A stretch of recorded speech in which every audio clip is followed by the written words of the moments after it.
Hello and welcome. Today we're going to take a tour of Universal Studios in Hollywood, and we've got lots to get through, and we're going to do it as quick as we can. So as you take a walk down the red carpet, which is the first photo opportunity outside the main doors, you then come into the second photo opportunity, which is this amazing water feature just here.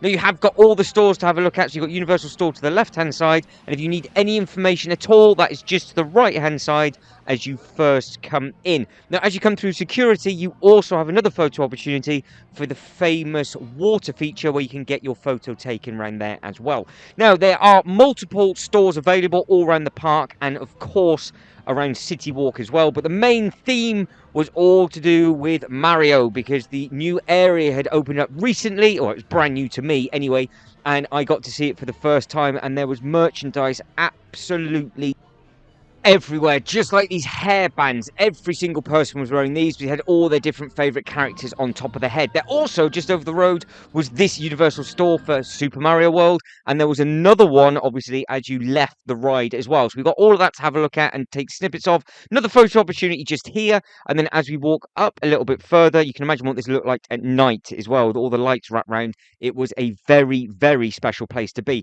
Now, the big shop that we are looking at directly in front of us, there is a video available of that, and if you were to turn right just there, that is how you get to the water world. What a show that was. Now we keep walking in a straight line for a little bit, and then you will end up just here, so you can either turn left or right. And then I decided to turn left because it looked like there was absolutely nobody about, because everybody turned right to get down to the Super Mario World or to get into the Harry Potter section. So I thought, well, I've just come in for the first time to have a look around, I might as well go the complete opposite way to everywhere else. Nothing was open yet, none of the rides were open just yet, but it was a really nice place just to walk around and soak it all in. And actually, when I came back again when it was a little bit busier, it did have a completely different feel to it, because obviously people are about, but there was also activities going on with animatronics sort of coming out the window and people sort of speaking to you and that kind of thing as well. So it was a lively feel to this little village down here.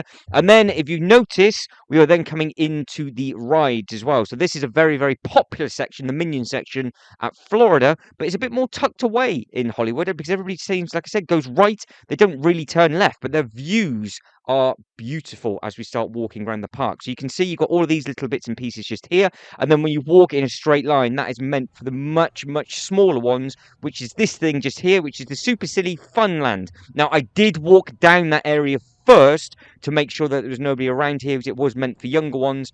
I was the only person in here, and there's a huge shop to the left-hand side as well. But you can see nothing is yet open. So it is a cool-looking thing, so you can imagine what this is like in the summer. Obviously, that looked to me, maybe it was like a water thing, so that was all blocked off there, because I think that was where you can just run around and do whatever you want to. So obviously, it was the wrong time of year, so that bit wasn't open. But all of this, like I said, loads of benches, loads of places to sit down, and there was just nobody here. But later on during the day, I did walk back and go into the shop, and there was loads and loads of little teeny tiny ones running around. But like I said, if you want to get onto your main rides first, that's where everybody tends to go. Whereas for me, I just like soaking in everything, looking at all the different architecture and just all the different theming. That's actually the point of me coming around to these places, because that's what I enjoy. And then when I get on the rides, it's just a bonus, and I always tend to get on the big ones anyway, because later on in the day, they are available to go. So I've just come out of that area. You can see it's still to my left-hand side, and I am just wrapping round a different way to where everybody else would have walked. And I do believe I end up eventually at the Harry Potter section once we come back on ourselves.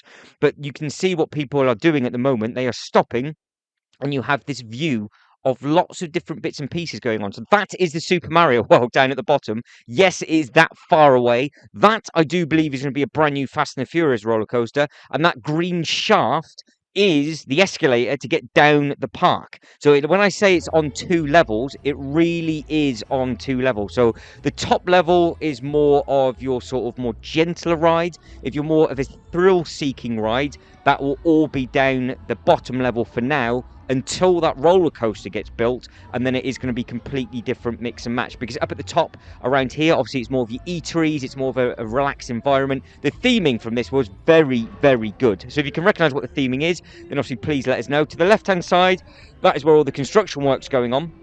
And then in front of us now, you've got the Harry Potter section. But if I carried on walking in a straight line instead of turning left, I would have just walked down in a straight line and missed everything that we've just seen. So coming down in a straight line is much shorter, but you don't see any of those bits and pieces that you've just seen just there. And then, like you said, you've got the Harry Potter bit, which is what we're going to have a quick look at now. So we're just going to literally walk in, come back out again, and there is a full video available from Florida in massive detail on this area, and we have also got a video available from this park, either uploaded or coming, depending on when you are watching it. Now, the Hogwarts Castle obviously is a beautiful looking thing. Now, I do believe, actually, talking about the castle, that they are taking away one of the rides at Florida. So if you are a local to Florida and you know what I'm talking about, please keep me up to date with regards to what they're going to be doing to that ride, because they do also have that ride here as well, I do believe, which is just underneath the castle. And they've also got the smaller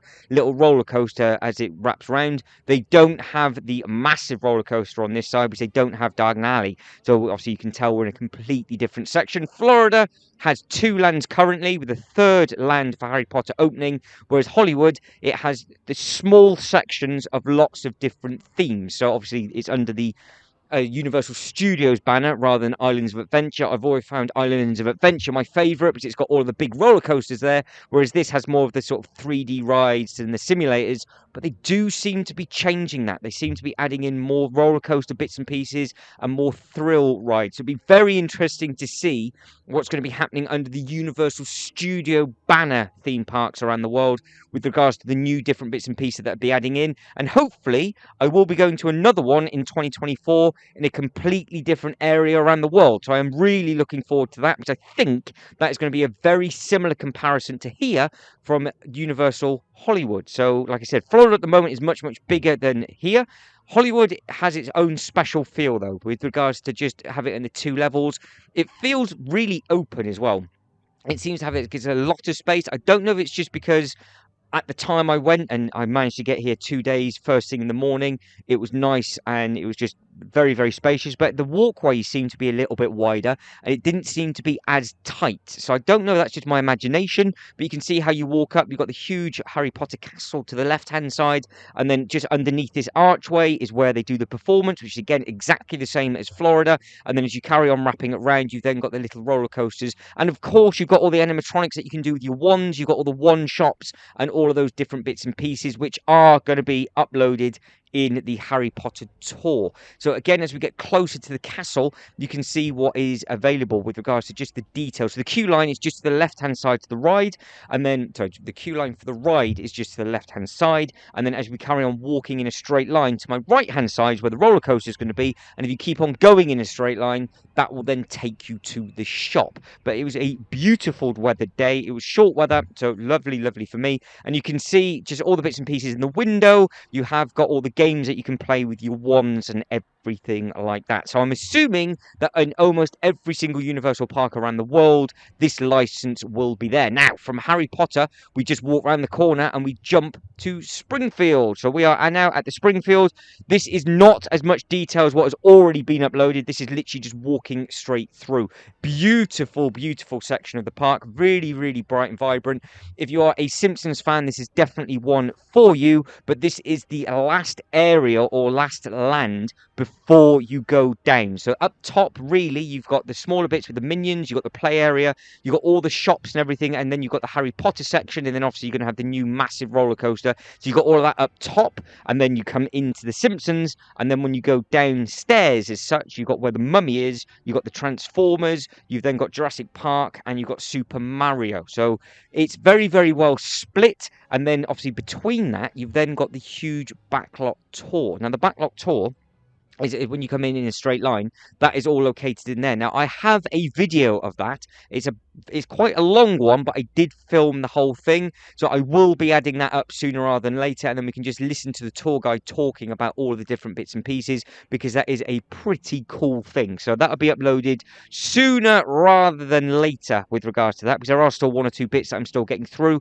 because I am only uploading one non-Lego related video a week, but what we are doing is still linked to a Legoland trip. So this is all linked to Legoland California. I did all of this first, and then I did obviously the California bit. But you can see Krusty Land is massive. You've got the Simpsons ride there. Now, again, at the time of me going here, the pay-to-plays were yet to be open, which obviously everybody are not bothered by that whatsoever. So you can notice that you could walk straight onto Krusty Land if you wanted to. I did not this time. I did the one in Florida. I really didn't get on with it too well, so I didn't bother doing this one. It wasn't my kind of thing. You were just sat there in basically an old school motion simulator.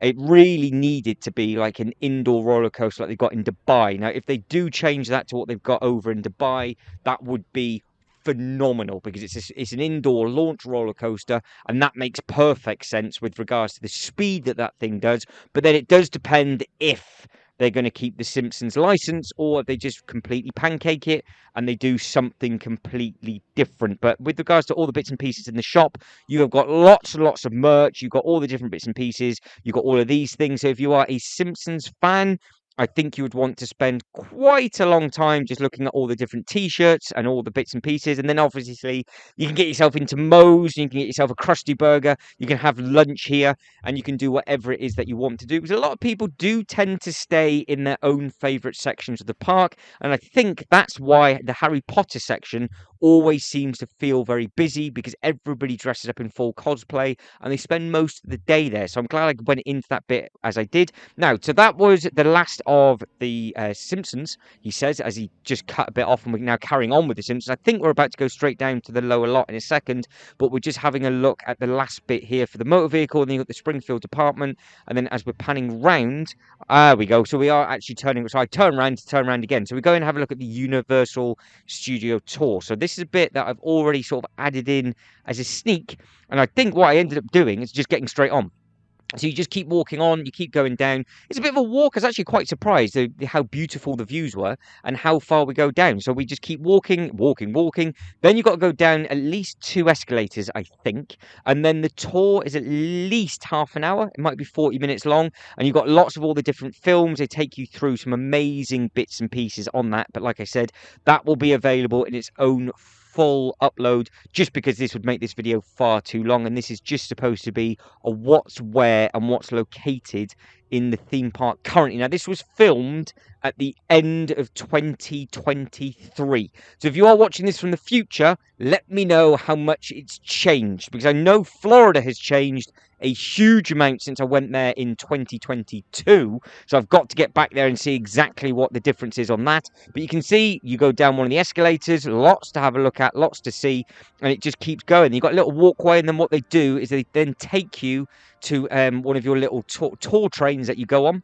Now, I was actually very, very lucky, because apparently I got on one of their brand new electric ones, which meant it was silent. So you could hear the tour guide perfectly, and then you don't have the engine noise as we go around. So this is the entrance to the studio tour. You can see wait time 5 minutes. So we've gone all the way down, and that's it. So we're back, and then we're back in the Simpsons land. So I've cut out the whole tour itself, so you've got to look forward to that at a later date. So you've got the Quickie Mart, or Quickie Cart, shall I say. That I didn't even spot the first time. You've got Stu's Disco. On the inside there, or the fascia, you walk in, and then that's where you do all the different seating. So from the outside, you've got your photo bits and pieces. It's done very, very cleverly, because it's all like inside out. So when you walk in here, all these bits you don't see on the inside, but it's just the fascia to a huge building, which is all the different eateries on the outside. I do believe that's how it works. So I think it's a very, very clever thing. But you can see unlicensed for over 2 decades, and he's still going strong. And then you've got all of these bits and pieces. Now, if you don't recognize this, the radioactive stuff from The Simpsons, 2 days without an accident. Again, lots and lots of silly references to all the different bits. You can see he's gone fishing, spelt completely wrong.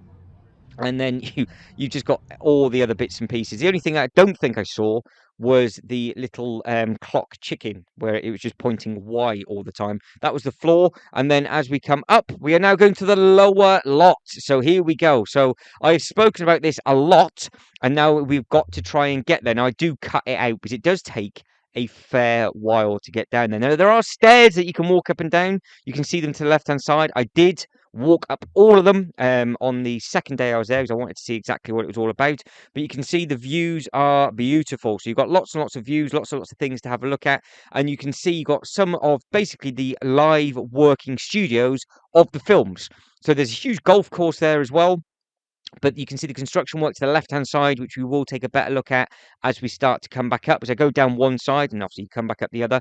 But you've got golf courses in the distance, and then you've got all these white buildings where all the cars and everything are. Some of them are working lots. That's where all the actors and everything are. It just sounds weird to say that, but that's where your films are made. That's how they are. And I did in a different video, which is about probably 20 minutes from here, is the Warner Brothers studios are very, very close to here as well. So if you wanted to take a Warner Brothers Studios tour and actually have a look at all of the different bits and pieces that are on offer with regards to Friends, then you've got everything to do with Batman, Game of Thrones, and all that kind of thing. That is available in a different episode or different upload as well. So we are down one tier, and I think we have two more tiers to go, and I think they just get bigger and bigger. But the construction work directly to my left now, so where that is, that looks like it's going to be a very interesting view when you're going to be on that roller coaster, because it's literally on the side of a hill. So I think it's going to be the Fast and the Furious roller coaster. Now, if it is, I really hope it is. I hope they're not doing what they did in Florida. I'm sorry, but that is one of the worst rides I've ever been on. Now, you can see it did say there it had a backlot, it had a scenic view thing. I completely missed it. I didn't even read the bottom of that. I think I did end up getting a photo of it, and I do look at it again at a later date. But for this upload, you're going to have to rewind that and pause it, because it does say what each 3 bits and pieces are with regards to the scenic view. And I was stupid enough not to stop long enough to add it into this upload, but it gives you an understanding of just how big this thing is. Now we are on the next area, so we're about to go down the escalator. So what we are looking at, I think the closest building is the Mummy. The furthest building is nothing. I think that's part of the sort of the studio area. You can see in the background, the green bit, that is the Super Mario, with the blue bits Super Mario. Left hand side of that and all the greenery is all the Jurassic Park, and the Transformers is hidden away somewhere in there as well. But it was really, really interesting, because I heard that it was on 2 levels, but I did not want to spoil it for myself, so I didn't purposely watch any videos about this park whatsoever. And I'm doing that for the newer trip that I'm going to be booking as well, because I don't want to spoil anything for myself. I want to see exactly what it's all about and then soak it all in and just see exactly what is what, because I think it's a more fun that way. So obviously it's helpful doing the research, but as long as I know how to get to the parks, I don't think it matters too much. So like I said, we have got 2 more of these escalators to get down. You can see how long it takes to get down. It might be quicker to go down the stairs. You're not going to walk down or push past people on the escalators, but I think that's why everybody came straight into the park. They turned right and they came down here, because the Super Mario section was as busy as what the Harry Potter sections are at Florida at peak time. So I think every single person in the park just went straight to the Super Mario section. It was stunning. It was worth waiting to queue up for the rides, and it's done very, very differently as well, because you need special bits and pieces. You've basically got to play games. You've got to queue up to play games to then be allowed to do the final level, and you need enough tokens to be able to get in there, and you need a special watch to do. So it's very, very much about play and play.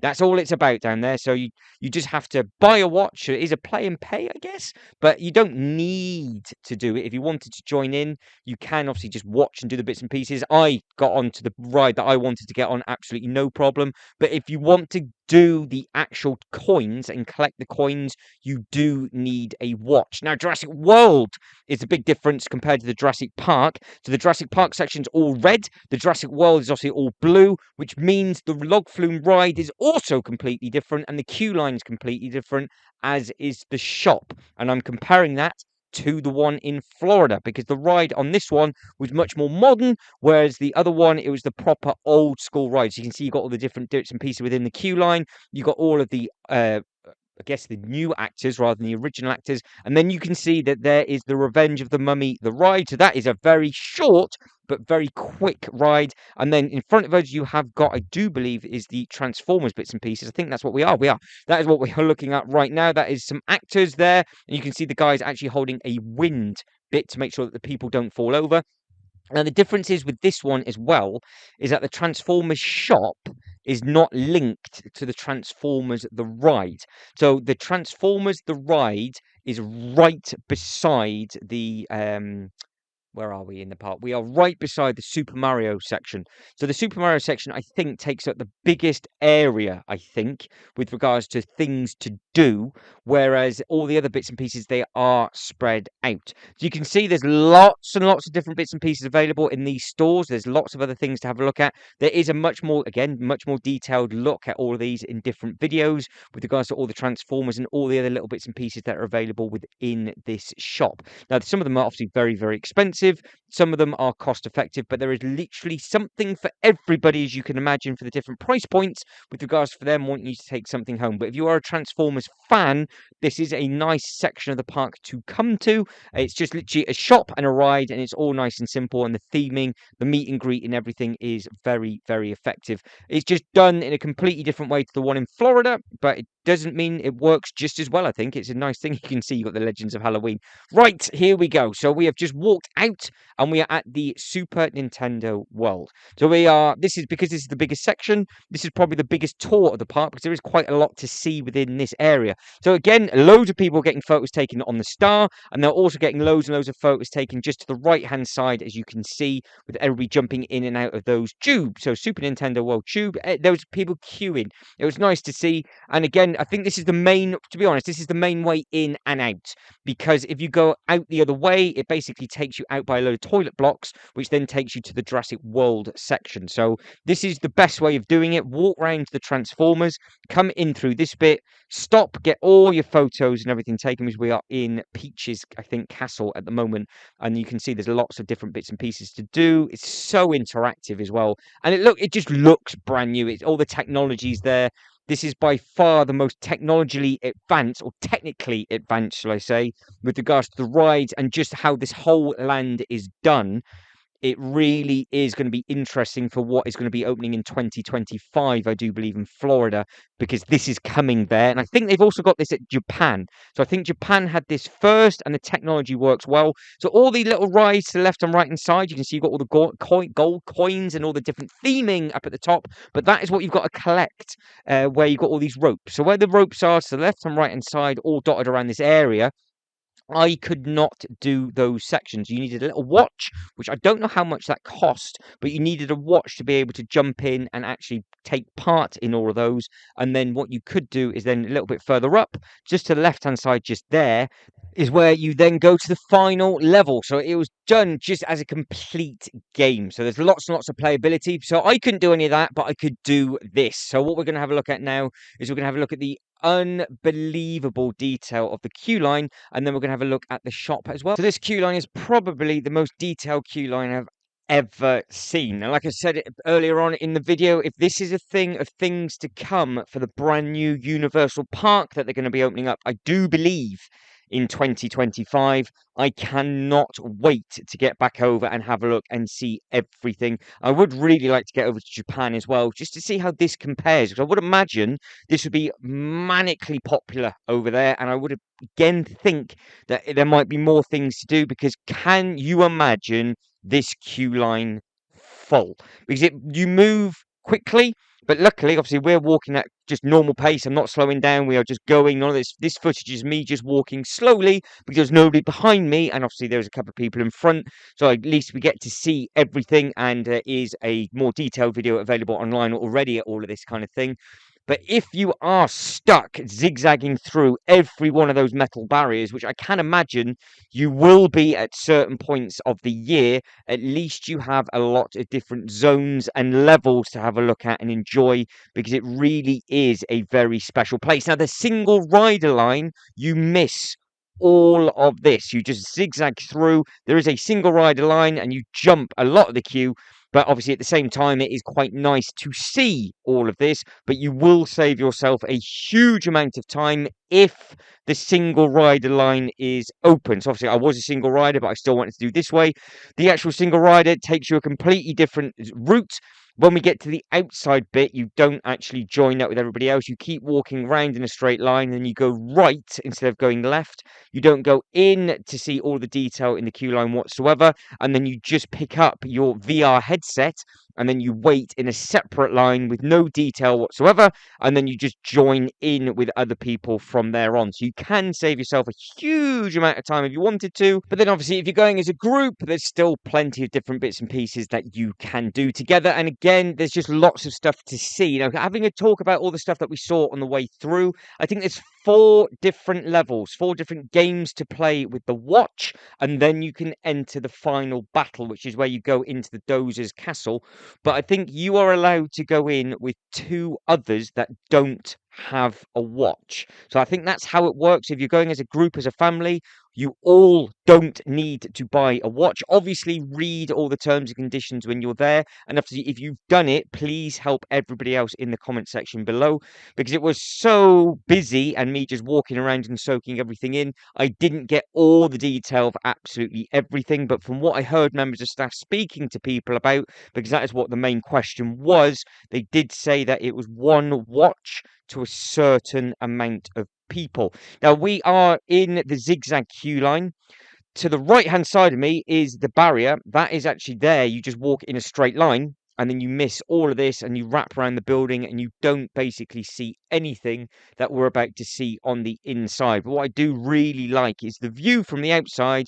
You get to see all of this and you have so much detail to have a look at with regards to all the bits and pieces that are across the top.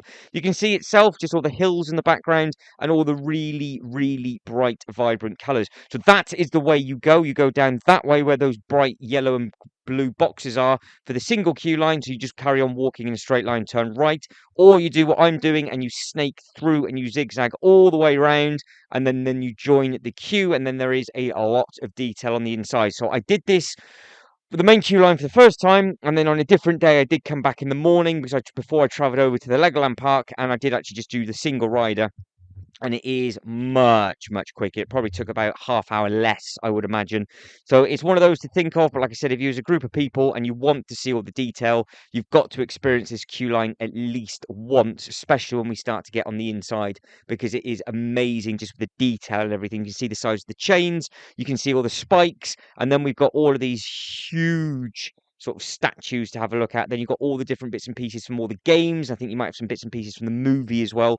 So if you are a Super Mario fan, this really is the land to come down for you.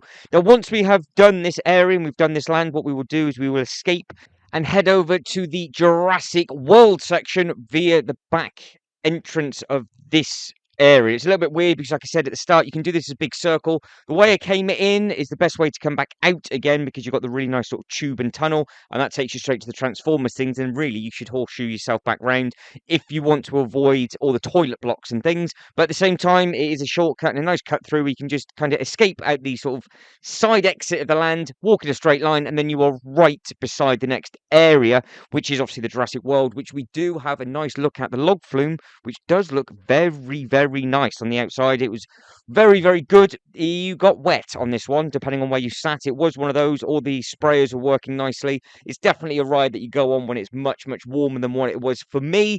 But with the schoolboy era I made in Florida, I did bring a spare clothing, a spare hoodie with me just in case. And in my little backpack, I had my waterproof jacket.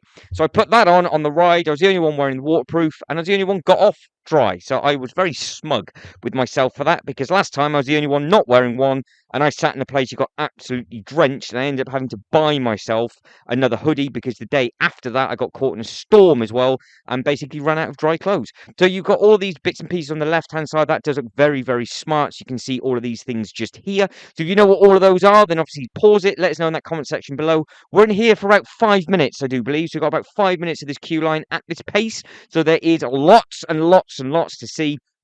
And again, they have cut some of the queue line off on the inside. But again, bear in mind that you do not see any of this when you are a single rider. But I thought I wanted to add this in and share this with everybody, because this is something very, very special, I think, with regards to just being able to come in and have a look. And I was very, very lucky that I managed to see all of this at a nice pace. And again, this is sort of the main bit, because you're in the main castle, you've got all the main detail. Just think of all the other barriers that you've had to walk through first to get to this point, and all the bits that we can't see a little bit further down. So there is another wall of stuff all down there, and you can get a little bit closer to that furnace, and then you obviously snake back on yourself. They hadn't opened up all of that, so there is bits and pieces missing in this video. So I'm assuming underneath that archway there is a few more different bits and pieces, but I think we must have seen at least 85% of this queue line at pace. You've obviously then got all the blueprints dotted around on the back, and then you've got the nice, again, the nice fireplace, and you've got all like the windows and all the different bits and pieces. So it's going to be stuff from either Lego sets that have been made or different bits and pieces from the game. So you're going to recognize it from somewhere. And obviously you got the massive throne as well. That thing is massive. Now loads and loads of people at certain points were actually taking photos, so the queue wasn't really bottlenecking up. But what would happen is that you would stop for a second or so, which actually was quite nice because you could take photos of the other little bits and pieces, and then all of a sudden you move quite quickly, and then you stopped again, and then again, how they get you on the ride, they stop you, get you on the ride in big groups of people, and then so you're moving at fast pace, and again you're going slow. So it's a perfect sort of tempo with regards to walking around, because obviously the pace that we are at now is the pace that the queue is moving. So this is the pace that you would walk around the whole queue line for, I would imagine. So you wouldn't really be stopped and looking all the time, especially when you are a little bit further down. But you can see right now we have stopped, but I think that is also to do with the fast track passes. Now that is a thing I don't think they do in Japan, and it moves really freely. Whereas when you get groups of people that come in and they've got the fast track, you then stop. And for sometimes that could be long periods of time. That happened at Disney at the log flume ride that I was waiting to get on. This was last year when I went over to Florida, because the ride was down all morning, and then everybody wanted to go on it in the afternoon before they went home, and then you just didn't move for about 20 minutes, half an hour at a time, because everybody was just using the fast track lane, and they weren't mixing and matching the people up. So it's a double-edged sword, really, because you pay extra, obviously, to get the privilege to miss the queue, but then at the same time, you don't really need it if nobody has it, because the queue would just move nice and quickly. But again, with all the detail, you can see how much we do move when it is moving normally. So I personally think if nobody had a fast track for this, you're not going to be queuing for a huge amount of time, and especially if you want to soak in all these different bits and pieces. But then at the same time, if you are looking at all of this and it is a full queue line, you might not be able to get on anything and everything that you want. So you do really need probably 2 days here to get on absolutely everything if you want to. Now, at the time of me going, it was actually buy one, get a day free. So the second day was completely free for me. So I was in no rush whatsoever to soak everything in. Now, you can see where we've gone through. Everything is, that's where we were. So you can see how far and big this building is, as to how far it comes round. But you can see all these people that are passing us at speed, they've got the fast track. So they'll get to the fast track. And the fast track, don't forget, is a separate queue to the single rider as well. So technically, you've got 3 lines to get onto the same ride. So you do have to take the wait time with a pinch of salt, because if you can imagine the fast track having this huge queue as well, and this starts to bottleneck, you're going to be stood in there for a massive amount of time. But I was very impressed, actually, with just how quickly you do move when there's nobody in the fast track lane. But you've got all of these cool little bombs, and you've got all of these other little bits and pieces with regards to how they do get made, and you've got the different TVs going through the different tubes, and they take you from one area to another. And then the next area we'll get to is actually the video of showing you how everything works. Now, this is probably the most technically advanced ride I've been on with regards to a VR headset.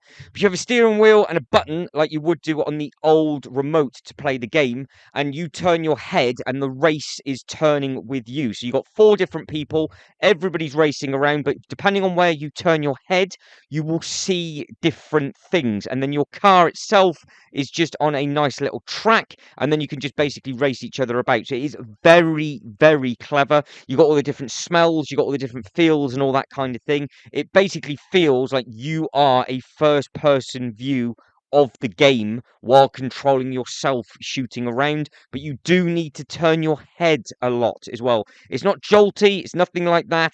It is very, very clever. So I don't really get on with any of the motion rides whatsoever, but I would more than happy Universal add more of this kind of thing in, because it was very, very good, and it's very enjoyable as well. It is something completely different to a motion simulator type thing, and you're not on a roller coaster track either. So it is the best of both worlds, depending on if you get motion sickness and you don't like roller coasters. This potentially is a perfect one for you, as long as obviously you don't turn your head too quickly. So we are in a room of MKTV. This will tell you some different bits and pieces of how to do certain things, and then the door will open, and then we'll go into another one, so you can see all these people now. They are bottlenecking everybody up. Then they'll shut the door, open up the next door, and then that's how the ride will continue and to keep going through. But that is the end of the queue line for the ride. And now we've got a very, very short snippet of the shop, because the shop itself is a completely separate video, and that is a long one as well. So we are in it now, and you can see the amazing detail again. So what you do is you get on the ride, get your VR set, do the ride, which looked incredible. You've got all the different bits and pieces that you see. Then you walk back out, and then you get to here. So we've seen all of that in a different video, whereas this, I thought I'd just show you just the size and scale of the shop.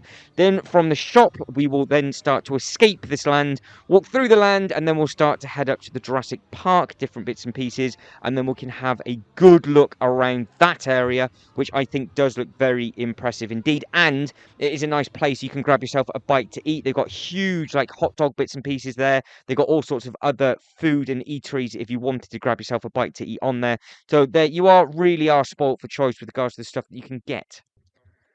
So you can see that was the Up factory that we're in. Now there is, I think, the Toad Cafe, which is that toad sort of bit just there. Fully booked. You really did have to book that in advance. So I don't know what that looked like on the inside, because you just couldn't get in to stick your head through. So it's a good excuse just to go back to see all the theming on the inside. But even off-peak, with the park being super quiet, there was not one single table space all day to get in there. So you really do have to book that well in advance. So get your research done. When you've got your tickets booked, get on the app or do whatever it is that you need to do and book spaces for the Harry Potter eatery and that eatery as well, because they are both very popular. Now we are escaping and we are coming to the toilet block, which we will skip.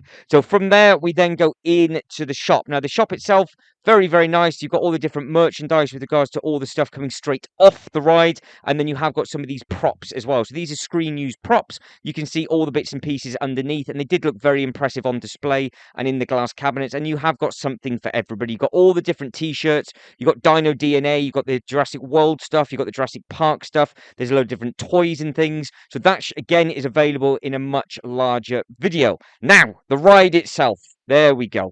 It is a really good drop, and it has a double animatronics on this one at the top. And the nice thing about this is you see that walkway up at the top. You can eat up on that bit, and you can walk over the top and see everything that is going on. Now, that bit at this point of me filming this was actually being used for a Grinch meet and greet. So I did manage to get up there, but you just can't go up during certain times of the day. So I think I managed to get up there at a different time, and the view you got was very, very nice because you just saw everything from the top. Now we are making our way back out, so we are going back up the escalators, but you can see how tall we're going up is parallel to that drop. Now we are skipped the next couple because we've already done that on the way back down, and we are back up to this thing. Now obviously that, again, like I said on the way down, that is enormous, so I'm going to keep my eyes peeled with regards to what is going to be coming for the construction work on there. You can see all the wagons going up and back down again,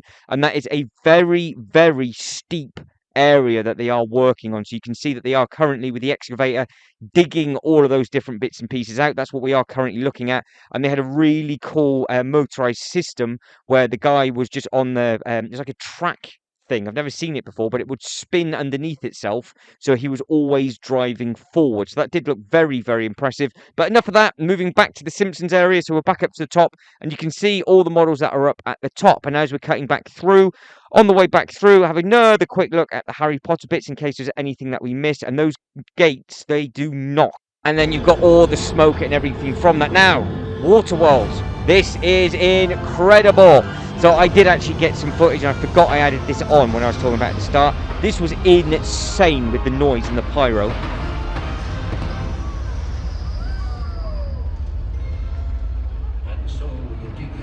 It it was a very, very cool thing with all of this going on in the background. The whole show was phenomenal. It was action packed. I think it's one of the biggest stunt shows that they said that they've ever worked on, and it was always busy. So I'm glad I got to see that. Now that is the park done, and we are at the top of City Walk. So we are done and we are finished. So that is how we are ending the tour of Universal Studios in Hollywood.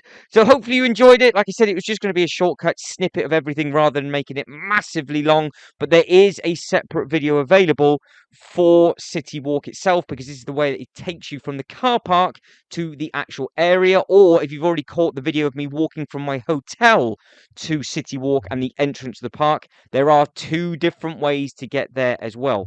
But guys, if you can like this video and subscribe to the channel, that'd be absolutely fantastic. But as always, thank you very much for watching. You lot take care, and I'll see you in the next one. Ta-da.